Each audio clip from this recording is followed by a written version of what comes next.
As of the 31st of December 2022, there were 132,182 applicants awaiting for an initial decision for asylum application.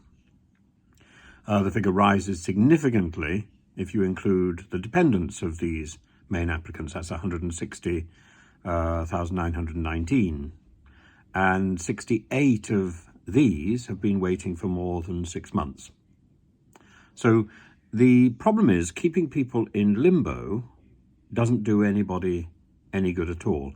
And reducing the asylum backlog and the suffering that it causes, not only to the people claiming asylum, but also to the communities who are hosting these people, to this obsessive hotel use, and to the rhetoric about using other locations, all of which is almost certainly illusory and temporary.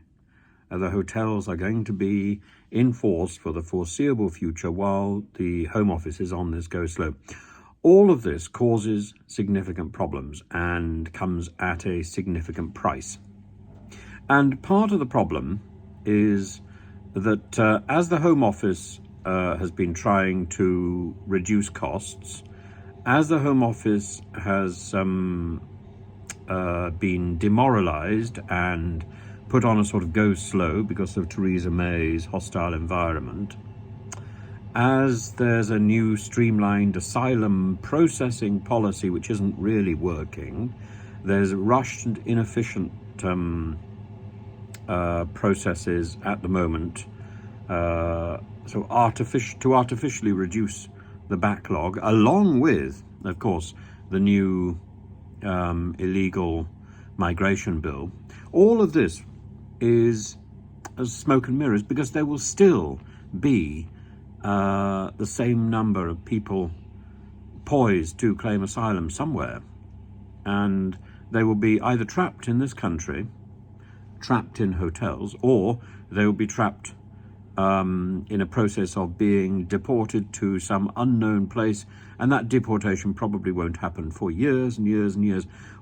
All we are doing with the legislation that is being planned, with the processes which are already underway in the Home Office, is delaying and delaying and delaying decision, and perpetuating an eternal limbo for the people who are making those requests. Now, at the same time, here we've got a potential workload of people who can help to rebuild our economy after Brexit. You know, I say again, I didn't particularly want Brexit. As it was voted for, it seems to me that the sensible thing to do would be to enforce it as quickly as possible. That wasn't done. Instead, we tried all these compromises for 6 years, and now we've ended up in something that doesn't satisfy anybody. So we're still stuck in a Brexit mess. We're beginning to realize how badly Brexit affects our economy, and we've still got all these refugees stuck in limbo in the UK and wanting to come to the UK. And nothing that we can do is going to discourage them. If they're prepared to risk their lives in the English Channel, frankly, a little bit of fist thumping from Suella Braverman is not going to scare them. And another law, which is probably in the end unenforceable, is not going to scare them in the same way as it doesn't particularly scare the fox. The bad legislation is not the way forward. Knee-jerk legislation is not the way forward.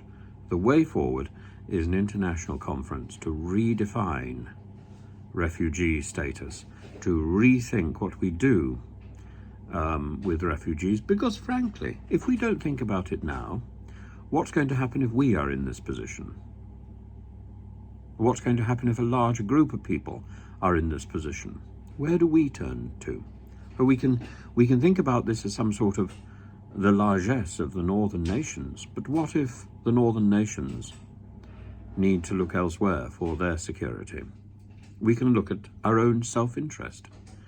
our own self-interest as a very, if that's what we have to appeal to, then the 1951 Refugee Convention that we are signatories to is not workable any longer.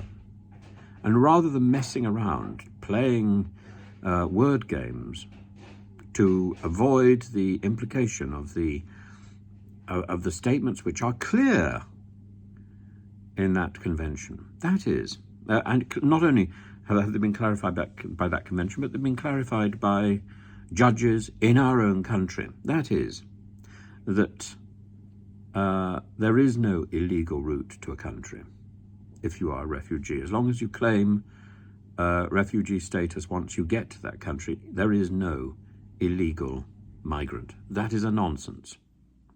So pouting and fist thumping is not going to actually create an international status of illegal migrant. It might create it in this country, but it's absurd. This is the one country in the world where we have illegal migrants, okay? And that's number one. But number two, we need to ensure that there is a future for migrants. If they can work, they should work. In most countries, they do. In our country, we pay them to stay in hotels, and then we complain about it. Nonsense. Nonsense. We need to rethink, and we need to lead this discussion.